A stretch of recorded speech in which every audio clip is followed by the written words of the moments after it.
오늘 우리는 이제 사도행전 27장 39절부터 44절까지 말씀을 본문으로 우리가 해야 할 일이라는 제목을 가지고 함께 말씀을 나누도록 하겠습니다.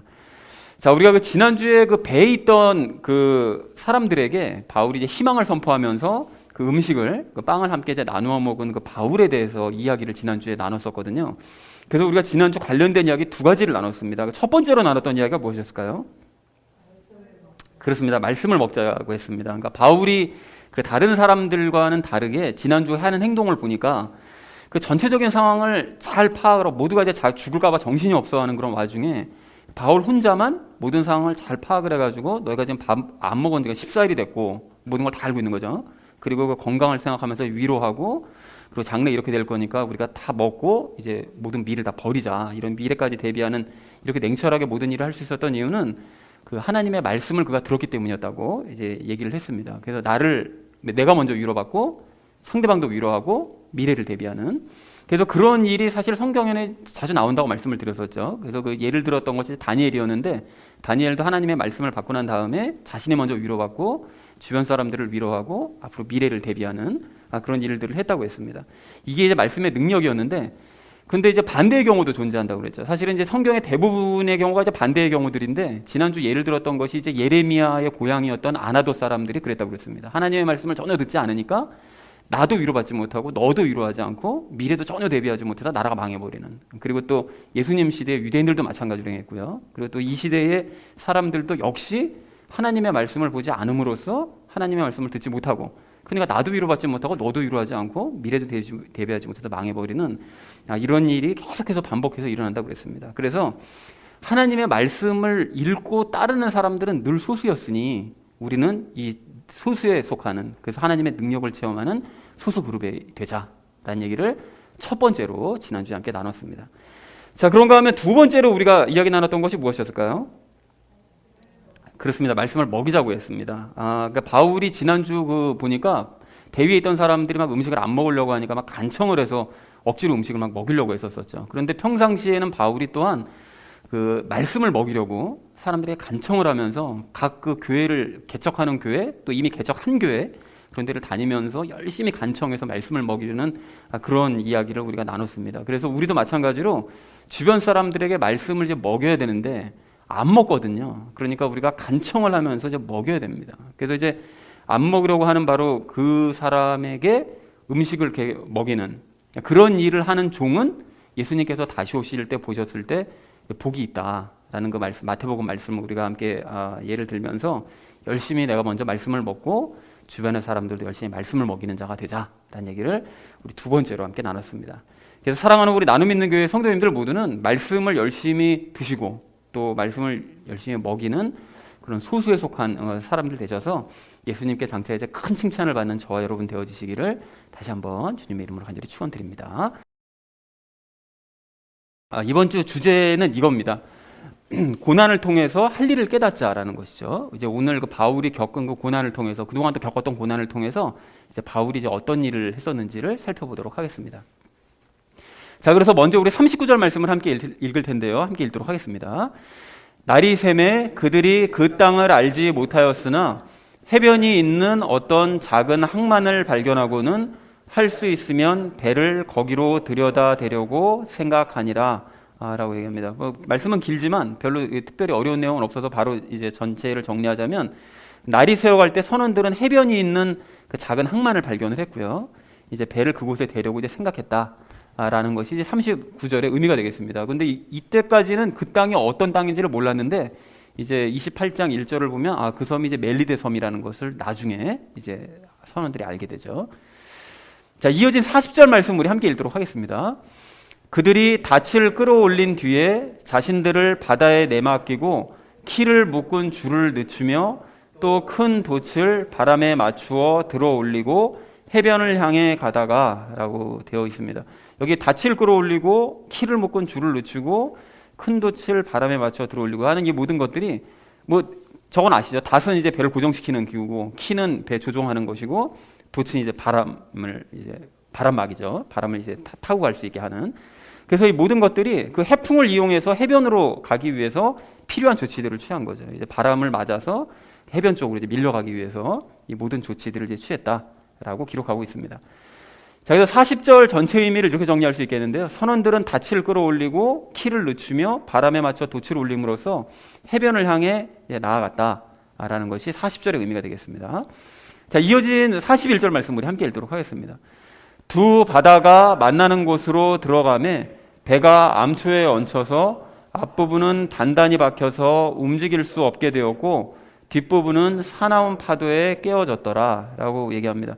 그 두 바다가 만나는 곳이라는 걸 보니까 아마 그 해류가 서로 이제 다른 그런 그 방향으로 흐르는 배로 지나갔던 것 같아요. 그 사이로. 그러니까 배가 막 이리저리 막 돌았겠죠. 그래서 암초라고 되어져 있는 것은 뭐 잘 아시겠지만 그 해면이나 또는 해면 가까이 이제 불룩하게 솟아있는 바위들, 그러니까 밑으로부터 이렇게 올라와 있는 그 바위, 그 또 산호초 같은 것들을 이야기합니다. 거기 보통 배들이 걸리면 이제 밑창이 깨어지니까 보통 이제 침몰하는 경우가 이제 많죠. 근데 거기 이제 탁 얹혀버렸는데 그 앞부분은 박혀서 이제 움직일 수 없게 되고 이제 뒷부분이 이제 막 배가 깨어져 나가는, 그러니까 그 깨어지는 상황을 보는 거죠. 예전에 그 타이타닉 영화 보셨나요? 그 보면 막 깨어져 나가는 막 눈으로 막 보고 있잖아요. 이제 그런 식으로 배가 이제 깨어지고 있었습니다. 자, 그래서 41절 전체 의미를 이렇게 정리할 수 있겠는데요. 두 바다가 만나는 곳으로 들어가자 배는 암초에 걸려 앞부분이 움직일 수 없게 되었고 뒷부분은 이제 파도에 깨어졌다. 이제 꼼짝없이 이대로 있으면 죽을 수밖에 없는 것이었죠. 자, 이어진 42절 말씀 우리 함께 읽도록 하겠습니다. 군사들은 그들 중에 하나라도 헤엄쳐서 도망할까 염려하여 그들을 죽이자고 권고하였으나 라고 말씀합니다.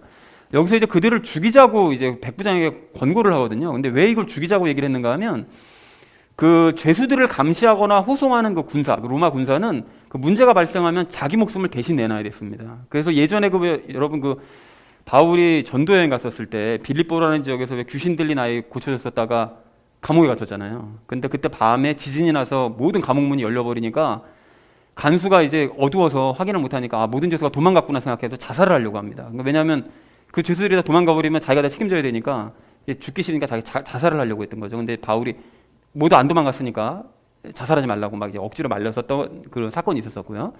그리고 헤롯이 그 왜 베드로 감옥에 가뒀었을 때 베드로가 천사가 나타나서 베드로를 탈출시켜 주잖아요. 그때 감옥을 지켰었던 간수들이 전부 다 죽었습니다. 헤롯이 죽여버렸죠. 왜냐하면 도망을 갔으니까 죄수를 감시를 제대로 못했다 해서 그냥 죽여버리는 이제 그런 일이 있었습니다. 그러니까 지금도 만약에 누군가 죄수들이 하나라도 헤엄쳐서 도망가면 그거에 대한 책임을 이제 물을 수밖에 없는 거예요. 그러니까 이제 군사들 하나 죽어야 되는 거죠, 목숨을. 그러니까 우리가 죽긴 싫으니까 죄수들 다 죽여버리자, 이거 위험하니까라고 백부장한테 이제 권고를 한 것입니다. 자, 그러니까 이제 죄수들이 도망치기 전에 모든 죄수를 이제 죽여야 자기가 책임을 이제 면할 수 있었기 때문에 이제 군사들은 죄수들을 다 죽이자고 백부장에게 이제 권고를 한 거죠. 막 정신이 없으니까요. 지금 배는 막 허물어져 가고, 막 그러니까 빨리빨리 죽여야 된다, 막 이제 난리를 친 거죠. 자, 42절 전체 의미를 이렇게 정리할 수 있겠는데요. 죄수들이 혼란을 틈타 도망갈 것을 염려한 군사들은 모든 죄수들을 죽이자고 백부장에게 권고했다라는 것이 이제 42절의 의미가 되겠습니다. 자, 이어진 43절 말씀 우리 함께 읽도록 하겠습니다. 백부장이 바울을 구원하기 위해 그들의 의도를 막고 명령을 내려 헤엄칠 줄 아는 사람들은 먼저 바다로 뛰어들어 육지로 오르게 하며 라고 얘기합니다. 바울을 구원하기 위해 이제 군사들의 의도를 막았다고 되어 있는데 죄수들을 죽이려면 뭐 몇 명만 죽이고 나머지는 안 죽일 수는 없잖아요. 그러니까 이제 차별 없이 모두를 다 죽여야 되니까. 근데 다 죽이게 되면 바울도 죽여야 되잖아요. 그러니까 바울까지 죽여야 하니까 그렇게 될 수는 없으니까 백부장이 이제 군사들을 막습니다. 그러니까 바울이 그동안 해왔던 일들이 있었잖아요. 그 말한 대로 모든 것들이 되어지고 또 모든 상황을 다 이게 통찰하는 이제 통찰력도 있고 한 걸 보니까 이 사람은 죽이면 안 되겠다라는 생각이 들어서 백부장이 이제 군사들의 의도를 막은 거죠. 그래서 백부장은 이제 바울의 말들을 이제 믿고 있습니다. 이제 신뢰하기 시작한 거죠. 그렇다는 사실을 알 수가 있죠.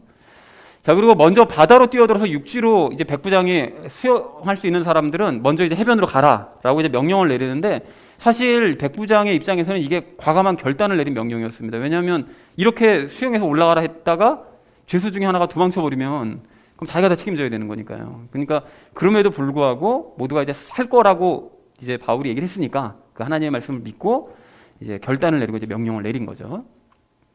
자, 그래서 43절 전체 의미를 이렇게 정리할 수 있겠는데요. 백부장은 바울을 구원하기 위해 군사들을 막았고 헤엄을 칠 줄 아는 사람들에게 명령하여 먼저 육지에 오르게 했다라는 것이 43절의 의미가 되겠습니다. 자, 마지막 44절 말씀 우리 함께 읽도록 하겠습니다. 남은 사람들 중 얼마는 널빤지에 얼마는 배의 부서진 조각들에 의지하게 하니라. 이처럼 그들이 다 땅으로 안전하게 피신하니라. 라고 되어져 있습니다. 그러니까 그들이 다 땅으로 안전하게 피신했다라고 됨으로써 이제 하나님께서 하신 말씀이 이제 그대로 이루어진 거죠. 모든 사람들이 하나도 다치지 않고 다 살 거다라고 말씀하셨던 그 말씀이 이제 그대로 이루어지게 됩니다.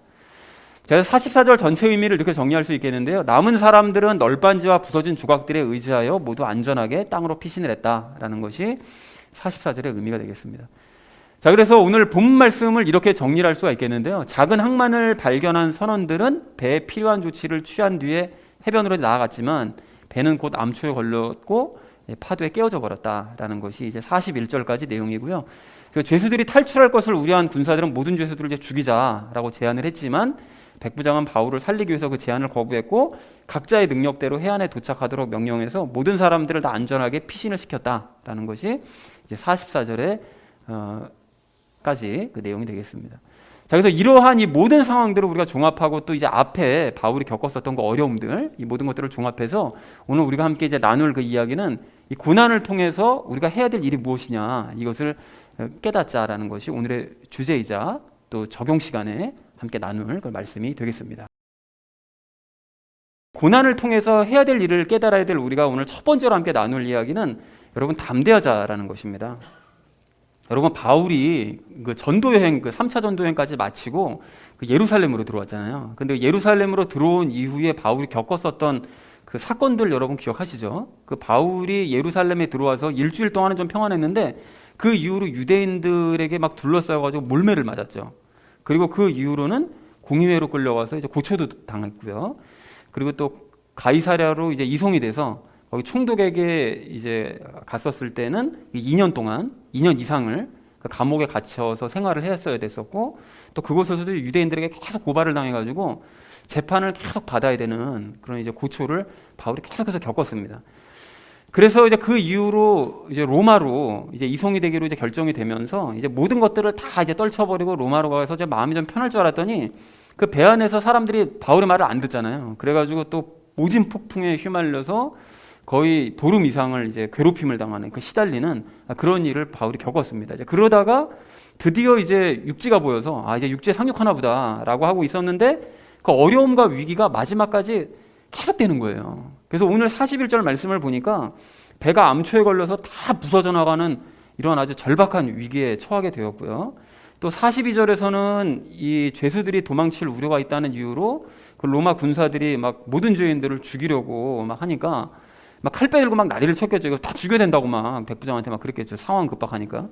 그러니까 이게 죽임을 당할 뻔한 아주 이제 조마조마한 그런 위기에 처하더라는 것입니다. 그러니까 언제 한번 이 바울이 마음 편할 상황이 없었던 거예요. 그냥 계속 불편했던 거죠. 그러니까 조금 전에 말씀드렸던 것처럼 이 죄수가 도망치면 그에 대한 모든 책임을 다 이 군사들이 져야 되는 거잖아요. 그러니까 군사들은 어떻게든 이 죄수들을 죽일 수밖에 없는 거예요. 그러니까 바울은 그 다른 죄수들과 함께 이 꼼짝없이 죽을 수밖에 없겠구나 상황이 지금 이렇게 이제 조마조마한 위기를 마지막까지 겪을 수밖에 없더라는 것입니다. 그런데 이런 모든 위기들, 이런 모든 고초들을 다 겪었음에도 불구하고 바울과 그의 일행들이 어떻게 되느냐, 결국은 죽지 않고 살더라는 거예요. 그리고 결국 평안을 얻더라는 거죠. 자, 그래서 어떻게 그럴 수 있었느냐? 이유는 딱 한 가지죠. 뭐냐면 하나님께서 모두가 다 죽지 않고 살 것이라고 말씀을 하셨기 때문에 그 말씀이 그대로 이루어진 것입니다. 그러니까 하나님께서 지난 22절에 뭐라고 말씀하셨죠?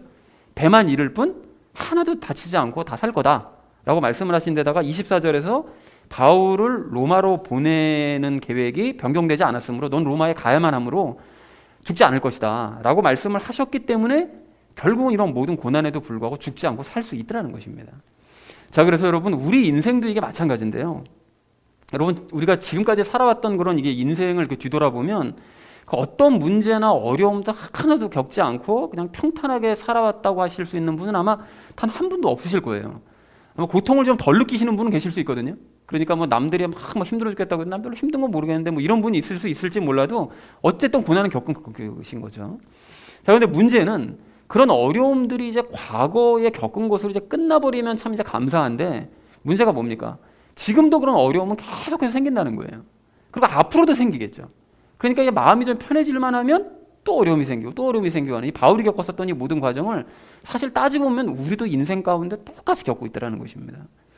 자, 그리고 그러한 고난의 이제 특징이 뭔가 하면 닥쳐올 때 한 가지만 오면 좀 감당이 좀 할만할 것 같아요. 근데 문제가 뭐냐면 한꺼번에 물밀듯이 계속해서 들어옵니다. 고난의 상황이. 그래가지고 정신을 못 차려요. 그러니까 바울도 이제까지 그랬던 것처럼 한 가지 문제가 생길 때 한 가지만 생긴 것이 아니라 계속해서 문제가 그냥 닥쳐오잖아요.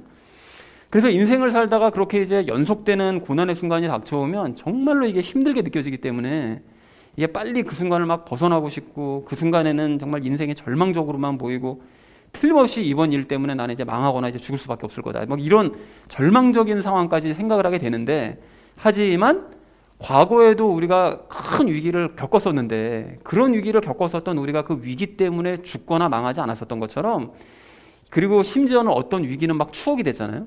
그때 정말 힘들었었는데 이제는 정말 웃으면서 얘기할 수 있는 이런 일이 됐던 것처럼 지금 겪고 있는 위기도 이게 마찬가지입니다, 여러분. 그것 때문에 망하거나 죽을 일은 없다는 거예요. 도리어 죽기는커녕 우리는 지금의 이 모든 어려움들을 다 이겨내고 떨쳐내고 반드시 일어나고 살 수밖에 없습니다.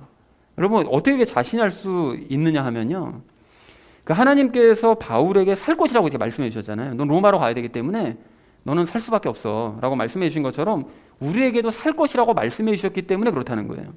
그러면 언제 그러셨지? 난 그런 말씀 들어본 적이 없는데 라고 생각하실 수 있지만 여러분 잊지 않으셨죠? 그 마태복음 28장 19절 20절 말씀이요. 거기서 말씀하시기를 너희는 땅끝까지 가서 어떻게 말씀하십니까? 그 사람들에게 성령님 세례를 주고 가르치고 성령님 세례를 주고 그래서 그 지켜 행하게 해라 라고 하신 이 말씀을 믿는 사람들 모두에게, 그러니까 우리에게 그 말씀도 이제 주신 말씀이라는 거예요. 그러면 아니 그게 내가 사는 거랑 무슨 상관이지? 라고 생각하실 수 있는데 여러분 한번 생각해 보세요. 이 말씀을 지금 완성하신 분 계십니까? 땅끝으로 가서 사람들 막 가르치고 성령님 세례 주고 막 그 사람들 막 행하게 하고 막 그런 일을 여러분 하신 분들, 일부 하시는 분도 계실 수 있겠지만 아직 시작도 하지 못하신 분들이 더 많으실 거예요, 아마. 그러니까 지금 우리는 하나님께서 그 보내시는 각자의 땅끝, 땅끝으로 가라고 해서 먼 나라 가라는 얘기가 아니라고 그랬잖아요. 그러니까 내가 있는 가정과 일터가 그게 땅끝이에요. 내가 지금 현재 있는 땅끝. 그러니까 거기서 살면서 주변 사람들을 가르치고 성령님 세례를 주고 내가 직행하게 하는 일을 해야 되는데 그런데 아직 그 일을 제대로 지금 하지 못했으므로 그러니까 그 일을 하기 위해서라도 우리 하나님께서는 나를 죽도록 그냥 내버려 두지 않으신다라는 것입니다. 그러니까 마치 바울이 로마로 가서 복음을 전해야 되기 때문에 걔가 아직 살아야 되는 것처럼, 그 바울이 살아야 되는 것처럼, 그 온갖 고난 중에도 바울을 살려주신 것처럼 우리도 예수님의 명령인 이 일을 완수하게 하시기 위해서 하나님께서는 우리를 온갖 고난 중에서도 반드시 살려내시고 건져주실 수밖에 없다라는 것입니다. 그리고 또한 마태복음 28장 그 20절 그 마지막 부분의 말씀처럼 예수님께서 그러시잖아요. 땅끝까지 내가 세상의 끝날까지 너희와 항상 함께하리라 이렇게 말씀해 주셨기 때문에, 약속해 주셨기 때문에 우리가 겪고 있는 지금 고난 때문에 우리가 막 어처구니 없이 죽게 되거나 망하게 될 일은 절대로 일어나지 않는다는 것입니다. 여러분 요셉 이야기는 뭐 너무나 잘 아시는 얘기니까 뭐 제가 따로 굳이 설명을 드릴 필요가 없을 텐데요. 그 요셉이 이집트로 팔려가기 전에 그 꿨던 꿈이 뭐였었죠? 형들의 곡식단이 자기 곡식단에게 절하는 거, 그리고 또 해와 달과 11개의 별이 자기에게 절하는 이런 꿈을 이제 그 꿨잖아요. 근데 당시에는 그 요셉이 이게 도대체 뭘 의미하는 것인지를 구체적으로 의미를 깨닫지는 못했습니다. 근데 하나님께서 구약시대니까요. 당시에 이제 꿈을 통해서도 말씀을 해주셨기 때문에 그 꿈을 통해서 이제 미래에 있을 일을 요셉에게 이제 말씀을 해주셨던 것이었죠.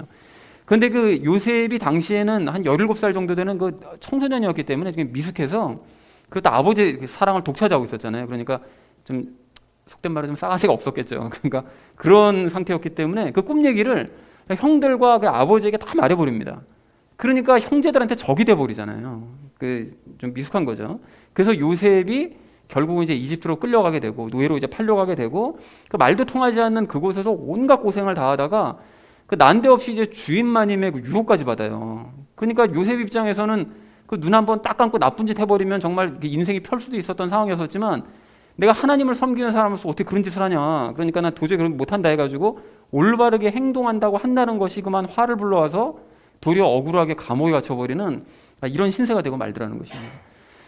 그리고 요셉이 이제 그 감옥에 들어가서 꿈을 해석하는 이제 능력을 갖게 되잖아요. 그래서 그 능력을 갖게 돼서 왕의 시중을 드는 사람들이 감옥에 들어왔을 때 꿈을 해석해주고 그 중에서 둘 중에 한 사람, 그러니까 좋은 꿈을 꾸었었던 바로 그 사람, 그래서 이제 좋은 결과를 얻은 사람에게 부탁하기를 당신 나가면 제발 내가 여기서 억울한 사정으로 감옥에 들어와 있다는 사실을 왕에게 꼭 좀 알려줘라 라고 부탁을 했는데 이 사람이 글쎄 나가가지고 그 약속을 까먹어버린 거예요. 그러니까 그 이후로 요셉이 2년의 시간 동안 감옥에 있는 동안이 시간이 아마 제일 길었을 거예요. 내일은 그래도 나보고 나오라고 그러지, 모레는 나오게 해주겠지. 그 얼마나 기다렸겠느냐고요. 그러면서 2년을 그냥 끝도 보이지 않는 그 시간 동안 이제 고난을 겪으면서 시간을 보내더라는 것입니다. 자, 그런데 요셉이 그렇게 오랜 시간 동안 뭐 이집트로 팔려가고 뭐 고생하고 감옥 들어가고 거기서 또 뭐 2년 동안 기다리고 하는 이런 모든 과정을 겪을 때 그 고난 때문에 그럼 결국 감옥에서 영원히 썩거나 아니면 감옥 안에서 망해버렸느냐? 절대 그렇지 않더라는 거죠. 하나님께서 요셉을 통해서 하실 일이 있었잖아요. 그 절하게 하는 거. 그 내용이 요셉이 무슨 뜻인지는 몰랐지만, 그때까지는 몰랐지만 하나님께서 분명히 하실 일이 있었기 때문에, 요셉을 통해 하실 일이 있었기 때문에 요셉은 곧 그 고난으로부터 벗어나서 순식간에 이집트에서 가장 높은 자리로 올라가더라는 거예요. 역전의 하나님이시잖아요. 항상 상황 역전시키시는.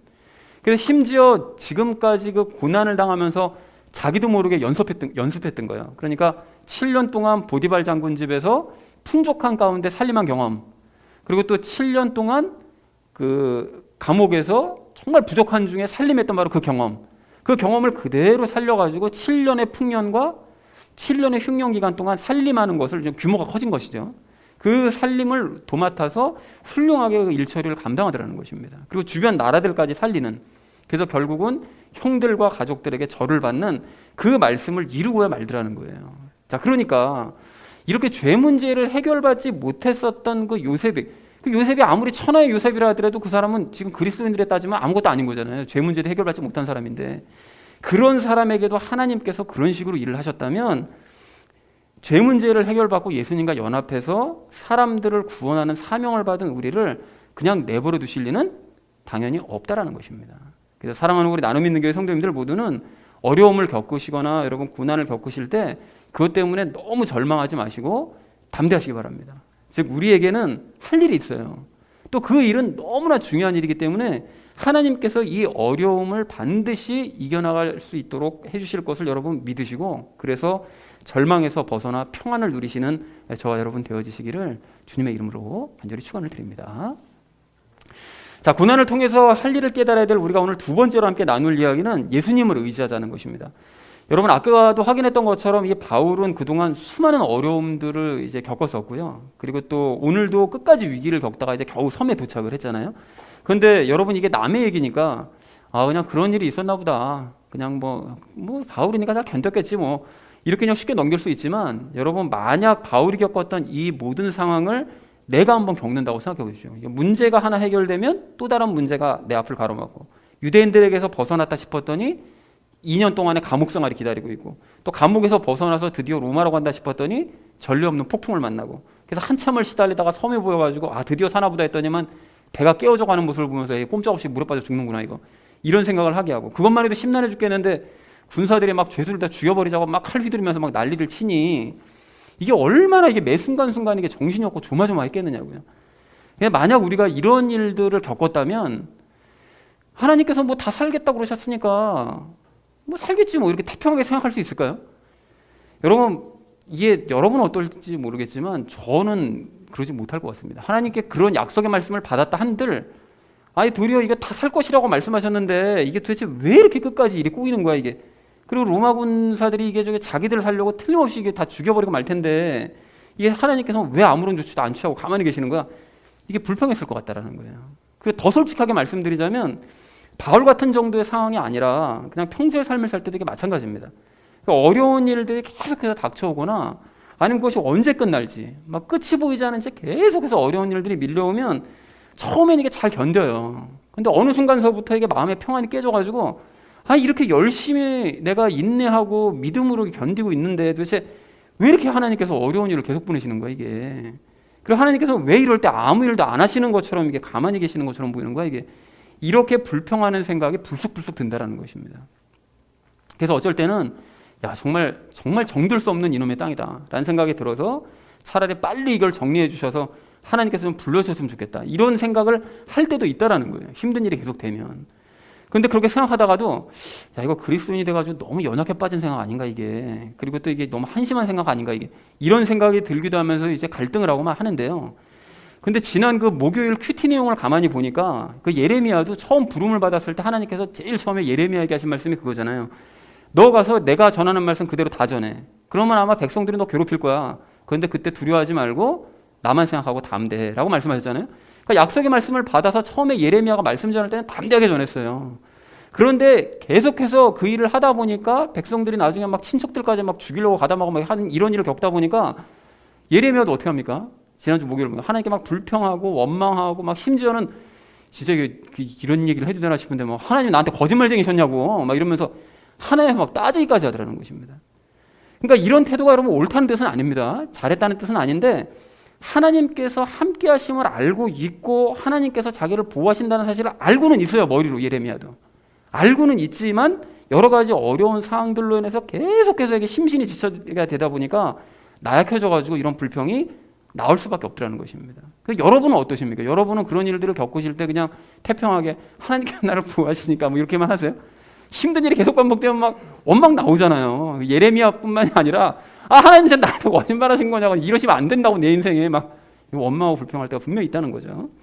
자, 그렇다면 여기서 우리가 확인해야 될 거예요. 그게 뭔가 하면 하나님께서 이렇게 우리와 함께 하시고 보호하신다는 사실 알잖아요, 우리가. 근데 그걸 분명히 알고 있고 머리로도 알고 있고 때로는 믿기도 하고 그걸 가슴에 품고 있음에도 불구하고 왜 이렇게 우리가 종종 나약해지고 불평하는 일이 왜 생깁니까, 여러분? 이게 왜 그럴까요? 왜 그런가 하면 원인이 있죠. 뭡니까 그게? 우리 안에 있는 죄 때문에 그렇습니다. 죄 때문에. 그 죄가 우리 육신 안에 남아있는 그 죄가 힘든 상황을 만나면 활동을 시작하는 거예요. 그래서 그 죄의 실체가 뭐라고 그랬죠? 그 믿지 않는 마음이라고 그랬잖아요. 그러니까 그게 열심히 활동하면 하나님이 나와 함께 하신다는 사실이 믿어지지 않게 되는 거예요. 그 믿지 않는 마음이니까. 그리고 하나님께서 나를 보호해 주신다는 것도 전혀 믿어지지 않습니다. 그리고 그런 죄의 활동에 이제 휘말려가지고 동화가 되기 시작하면 하나님께서 나와 함께 하신다는, 나를 보호해 주신다는 이 믿음 완전히 잃어버린 채 그냥 나약해져가지고 불평하고 원망하게 되더라는 것입니다. 자, 그래서 이런 식으로 이제 생각을 해보면 과거 그 이스라엘 백성들 외에 그 시내산에 하나님께서 강림하셔서 그 출애굽기 19장에서 시내산으로 강림하시잖아요. 그래서 하나님께서 그 막 임하신 거를 두 눈으로 똑똑히 봤어요. 근데 그 놀라운 장관을, 그 놀라운 기적적인 그 상황을 목격했던 그 사람들이 40일 만에 어떻게 합니까? 송아지 우상 만들어서 섬기잖아요. 근데 그런 그 모습들을 이해할 수도 있을 것 같은 거예요. 왜냐하면 그 사람들은 아예 죄와 연합이 돼 있는 상태였잖아요. 죄와 분리가 된 걸 경험하지 보지도 못하고 연합되어 있는 상태여서 자기 주변을 바라보니 아무것도 없는 사막 한가운데인 거예요. 그리고 또 미래는 막막한 거죠. 뭐 어디로 가야 될지, 뭐 어떻게 될지, 앞으로 우리 운명이 어떻게 될지 아무것도 모르는 막막한 이런 상태에서 죄의 활동을 이겨내기라는 것이 정말 쉽지 않았을 거라는 거죠. 죄가 막 안에서 흔들었을 거 아니에요. 너 이러다 다 죽는다고. 그래서 뭔가 눈에 보이는 것을 만들어서 위로를 얻어보려고 했을 것이 아니겠나. 이게 뭐 옳다는 뜻이 아니라 아마 그런 마음이 들지 않았겠나라는 생각이 들더라는 것입니다. 그래서 어쨌든 이렇게 우리가 나약해지고 흔들리는 원인이 바로 죄다라는 것을 발견을 했다면 이런 고난의 상황을 통해서 우리가 해야 될 또 한 가지 일이 있습니다. 그게 뭘까요? 이런 상황 만났을 때 이스라엘 백성들처럼 불평하고 원망만 할 것이 아니라 또는 그냥 빨리 그냥 죽었으면 좋겠다라고 이제 생각할 것이 아니라 어떻게 해야 됩니까? 원망하고 불평해도 내가 이 상황을 벗어날 수 없다. 반대로 내가 열심히 노력해도 절대로 내 뜻대로 되진 않을 거다. 라는 걸 깨달아야 됩니다, 여러분. 즉 은혜의 관점에서 여러분 다시 정리해서 이걸 말씀을 드리자면 나는 죽었기 때문에 할 수 있는 것이 아무것도 없는데 또 죄에 속아가지고 내가 살아있다고 착각하고서는 또 불평하고 원망하면서 내가 원하는 대로 해보려고 열심히 노력했구나. 그래서 내가 그동안 일이 이렇게 더 점점 꼬였던 것이었고 나 스스로를 정말 힘들게 만들었던 것이었구나. 이 사실을 여러분 빨리 깨달으셔야 된다는 것입니다. 그럼 그렇게 죽었다는 사실을 인정하고 포기하면 끝이냐? 아니죠. 해야 될 일이 하나 더 남았죠. 그게 뭡니까? 그래서 나는 예수님을 의지할 수밖에 없다. 그리고 예수님께서 나를 대신해서 행해 주실 것을 나는 믿어야만 한다. 예수님의 믿음을 잊지 말자. 이 사실을 여러분 깨달으셔야 된다는 것입니다. 그래서 종합을 하자면 어려움을 겪을 때마다 우리가 어떻게 된다고요? 나 자신이 죽었다는 사실을 재확인하고 그래서 예수님을 더욱 믿는 일, 하나님의 일이라고 그러잖아요. 그죠? 그 요한복음 6장을 보시면 하나님의 일이 예수님을 믿는 것이 하나님의 일이라고 그러잖아요. 그러니까 그렇게 하나님의 일을 해야 된다는 것입니다. 그리고 그렇게 함으로써 우리가 우리 안에서 활동하는 이 죄를 다스리고 죄를 이기는 체험을 계속해서 해 나가야 된다는 거죠. 문제는 원인은 개예요. 믿지 못하게 하는 개가 문제인 거예요. 그러니까 이겨나가는 그런 연습을 해야 된다는 것입니다. 그리고 그렇게 죄를 이기면 믿지 않는 마음을 이기게 되는 것이니까 예수님의 믿음도 회복이 될 줄로 그렇게 믿습니다. 그러니까 결국은 불신의 마음과 싸워야 된다는 거죠. 사랑하는 우리 나눔 있는 교회 성도님들 모두는 어려움을 겪으실 때 여러분 불평하고 원망하면서 죽기만 바라시기보다는 이미 죽었다는 사실을 깨달으시기 바랍니다. 죽길 바라지 마시고 이미 죽었어요. 그걸 깨달으셔야 되는 거예요. 그리고 믿음으로 사는 법을 다시 한번 배우시기 바랍니다. 그래서 바울처럼 문제를 해결받는 체험을 하시는 저와 여러분 되어주시기를 주님의 이름으로 간절히 축원을 드립니다. 자, 고난을 통해서 할 일을 깨달아야 될 우리가 오늘 마지막 세 번째로 나눌 이야기는 남을 위해 말하고 행하자는 것입니다. 여러분 오늘 43절 말씀을 좀 보십시오. 43절 말씀을 다시 보시면 백부장이 바울을 살리기 위해서 다른 모든 죄수들도 다 살려줍니다. 그러니까 사실 여러분 이런 결정을 내리기 전에 잠깐 동안 백부장이라고 왜 마음에 갈등이 없었겠어요? 그냥 아무런 생각 없이 그냥 야 죽이면 안 돼 이랬겠어요? 마음에 갈등이 있었겠죠. 군사들 말대로 이게 죄수들 입장에서는 지금이 도망칠 수 있는 절호의 찬스인 거예요. 그러니까 어떻게든 죄수들은 이제 도망치려고 했던 사람이 분명히 있었을 거라고요. 그러니까 죄수들을 근데 살려두는 것은 이런 상황에 살려두는 것은 백부장으로서는 부담이 될 수밖에 없는 상황인 거죠. 왜냐하면 모든 책임은 다 자기가 져야 되는 거예요. 그러니까 갈등이 없을 수가 없었는데 그동안 경험으로 그래서 판단해 보면 지금 이런 상황 중에는 죄수들을 모두 다 죽여버리는 것이 이게 맞는 판단입니다. 옳은 판단인 거예요. 백부장 입장에서는. 그러나 백부장은 그렇게 하지 않더라는 거죠. 그렇게 하지 않고 그냥 바울의 말을 믿기로 했습니다. 그러니까 이번 사건을 체험하면서 폭풍 사건을 체험하면서 경험보다 바울의 말과 행동을 더 신뢰하게 되더라는 거예요. 그러니까 그 전에 그 백부장이 실수했잖아요. 바울이 얘기했는데 바울 말 안 믿고 경험을 그 오랜 경험을 갖고 있는 선장과 선주의 말을 더 믿어버렸다가 낭패를 봤으니까 경험이 중요한 게 아니라 이제까지 경험이 중요한 게 아니라 하나님의 말씀이 중요하다. 이걸 붙든 거죠. 그리고 나아가서 백부장은 그 바울이 말하는 그 예수님을 믿는 마음도 이제 가지게 되었을 것입니다. 자, 그리고 이러한 믿음을 갖게 된 이 백부장이 자기도 모르는 사이에 하나님의 말씀을 이루는 역할을 해요. 이게 뭔 소린가 하면 하나님께서 그러셨잖아요. 모두가 죽지 않고 다 살아나게 될 거다 말씀하셨는데 자기가 최종 결정권을 갖고 있었던 거잖아요. 만약에 죄수를 죽이려면 그때 죽여버렸을 텐데 결국은 죽지 않는 그런 결정을 내림으로 말미암아 하나님의 말씀을 자기도 모르는 사이고 동참해서 이루게 되는 이런 중요한 역할까지 하게 되더라는 것입니다. 자, 그런데 여러분 여기서 우리가 확인해야 될 것이 있습니다. 뭐냐 하면 백부장이 이렇게 믿음을 갖게 되고 또 그 믿음을 행동으로 옮길 수 있었던 데에는 그동안 바울이 보여주고 들려주었던 그 말과 행동 때문이었다라는 사실을 우리가 확인할 필요가 있다는 거죠. 즉 이제까지 바울이 하나님과 그분의 말씀을 굳건히 신뢰하면서 행하는 모습을 보여주니까 백부장도 그의 영향을 받더라는 거예요. 그래서 여러분 이게 우리도 마찬가지입니다. 우리도 그리스도인으로서 그 말하는 그 말 한마디 그 행동 하나가 어떤 사람에게는 정말 중요한 의미를 가질 수가 있어요. 우리 주변의 사람. 즉 우리의 주변의 사람들이 내 말과 행동을 지켜보다가 우리도 모르는 사이에 그 사람이 백부장과 같은 믿음을 가질 수가 있고 또한 백부장이 그랬던 것처럼 믿음을 가진 그 사람이 주를 위해서 또 주변 사람들을 위해서 하나님의 말씀을 이루는 그런 놀라운 역할을 하게 될 수도 있다는 것입니다. 자, 그렇다면 주변의 사람들이 누구냐? 믿지 않는 우리 부모, 또 믿지 않는 우리 자식, 또 우리 동료, 심지어는 교회 내 교인이 될 수도 있어요. 그러니까 그러므로 이런 사실을 우리가 확인했다면 이제 우리 모두가 어떻게 됩니까? 많은 사람 여러분 전도할 생각하지 마세요. 어떤 목사 무슨 뭐 설교할 때 보니까 뭐 2,000명 전도해야 된다고 막 성경에 써 있다고 무슨 거짓말하던데 그런 게 성경에 어디 있어? 많은 사람 전도할 생각하지 말고요. 그렇다고 멀리 있는 사람 전도하려고 막 애쓰지도 마시고요. 우리 곁에 있는 한 사람이요. 또는 그 두 사람이요. 그 사람만 타겟을 삼으세요. 그리고 그들이 진정한 믿음을 갖기를 위해서 여러분 기도하시기 바랍니다. 그리고 그 사람을 위해서라도 우리가 해야 될 일이 뭐라고요? 우리의 말과 행동을 바꿔가기를 소망을 합니다. 자식 앞에서, 부모 앞에서, 우리 동료 앞에서, 우리 교인들 앞에서 말과 행동을 우리 주어야 된다는 거죠. 즉 바울처럼 믿음의 말과 믿음의 행동을 하자라는 것입니다. 이게 우리가 세 번째로 해야 될 일이라는 거예요. 그럼 구체적으로 무슨 말과 무슨 행동을 해야 되냐? 여러분 앞에서 나눴던 것들을 행하시면 됩니다. 즉 고난을 겪을 때 막 위축되지 말고 나는 중요한 할 일이 있는 사람이기 때문에 하나님께서 이 고난으로부터 나 반드시 건져주신다. 그러니까 나 담대할 수 있다. 이런 마음을 가지면서 말씀하시고 행동하시자는 거죠. 그리고 또한 어려운 일을 겪을 때 나 자신이 죽었다는 사실을 깨닫고 예수님만 의지하면서 예수님의 믿음으로 말하고 행동하는 모습을 보여주자는 것입니다. 근데 그렇다고 그래가지고 막 담대한 척하거나 막 믿음이 막 충만한 척하거나 이렇게 일부러 척하실 필요는 없고요. 부담 막 잔뜩 가지고서 막 완벽한 모습을 보여야 될 텐데 막 내 자식 앞에서 막 믿음 있는 모습 보여야 될 텐데 여러분 이렇게 하실 필요도 없습니다. 그게 되지도 않아요 또. 그러니까 있는 모습 그대로를 보여주시면 되는데 그러다 보니까 뭐 때로는 뭐 괴로워하는 모습을 보일 수도 있겠고 뭐 믿음 없는 모습을 보일 수도 있겠죠. 바울도 그랬었잖아요. 그래서 바울도 막 천사가 나타나서 말하기를 두려운 마음을 갖고 있었지만 말씀 듣고 이제 변화된 것처럼 멈추지 말고 결국 말씀 때문에 우리가 담대해지고 말씀 때문에 믿음을 회복하는 모습을 주변 사람들에게 보여주자는 것입니다. 또한 그런 모습을 한두 번 보여준다고 해서 그 사람들이 변화되느냐? 절대 안 바뀌거든요. 그러니까 지속적으로 말씀과 예수님의 믿음으로 그런 어려운 상황들을 이겨내는 모습을 계속해서 보여준다면 언젠가 그들도 백부장과 같은 믿음을 갖게 될 줄로 그렇게 믿습니다.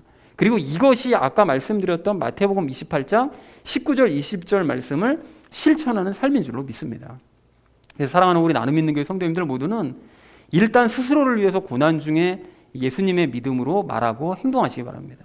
그리고 또한 주변의 한 사람 또는 그 두 사람을 위해서 예수님의 믿음으로 사는 그런 삶을 보여주시기 바랍니다. 그렇게 하셔서 그들을 백부장과 같이 만드심으로써 예수님의 명령을 수행하시는 저 여러분 되어지시기를 주님의 이름으로 간절히 축원을 드립니다. 자, 이제 말씀을 정리합니다. 오늘 우리는 이 고난 중에 해야 될 일들 세 가지를 나눴는데요. 담대하자 그랬죠. 바울이 해야 될 일이 있었기 때문에 죽지 않았던 것처럼 우리도 해야 될 일이 있기 때문에 고난 때문에 죽지 않는다. 도리어 이 고난은 곧 지나간다. 그러니까 우리가 담대하자라고 그랬고요.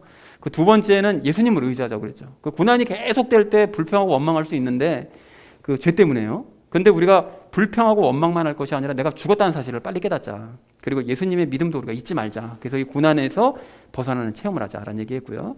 그리고 남을 위해서 말하고 행하자고 그랬었죠. 바울의 말과 행동을 지켜보니 백부장이 그 바울을 신뢰하고 이제 하나님을 믿게 됐던 것처럼 우리도 주변 사람들을 위해서 그 말과 행동을 유의해야 된다. 그래서 그 위에 방금 말씀드렸던 그런 예처럼 고난의 상황 중에 담대하고 또 예수님의 믿음으로 이겨내는 그런 모습들을 보이자. 그래서 그 사람들도 믿음 갖게 하자라는 얘기를 나눴습니다.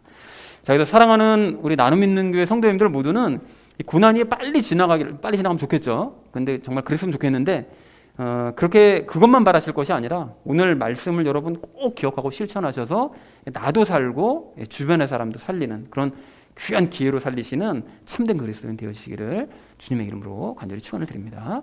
우리 함께 기도하겠습니다.